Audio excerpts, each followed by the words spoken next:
పెద్ద పింఛన్ తెచ్చుకుంటున్నావా? ఆయన ఆడడానికి ఇస్తాడు, ఎవడు ఇస్తలేడు. పింఛన్కి అప్లికేషన్ పెట్టుకున్నావా?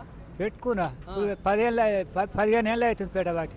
ఏమంటారు మరి? మొక్క చూసి బొట్టు పెడుతున్నారు. మరి లోకం పెడుతుందో ఆడు పెడుతుందో తెలియదు. మరి ఇస్తలేడు. ఏమంటారు మరి అధికారులు? ఇయ్యలే 50 ఏళ్ళలోకి వచ్చాయి మా కాసిన వాళ్ళకి. నీకు ఎంత ఉంటుంది వయసు? 70 ఉంటా. 70 కూడా ఇవ్వట్లేరా? ఇయ్యలే తిరిగితే వాళ్ళది ఎత్తుడు ఇతర కొట్టుకుంటుండే. ఆడేమో ఇడిచిపెడుతుండే ఏమన్నా ఇస్తున్నా. రుణమాఫీ చేసినట్టుగా 2 లక్షలు 2 లక్షలు రుణమాఫీ అయిందా?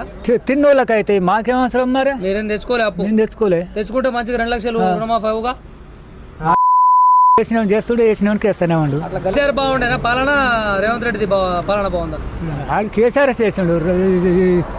రైతు బంధు ఆయన చేసిన అడిగిన మాట పోయినా రాళ్ళకు రప్పలకు అందరికి అన్నిటికీ కట్టించాడు. ఇప్పుడు ఏమైనా చేసినట్టుగా కబ్జా మీద చేసినట్టుగా కట్టిస్తుండు. వస్తున్నాయా మీకు? నీళ్ళు లేపాళ్ళు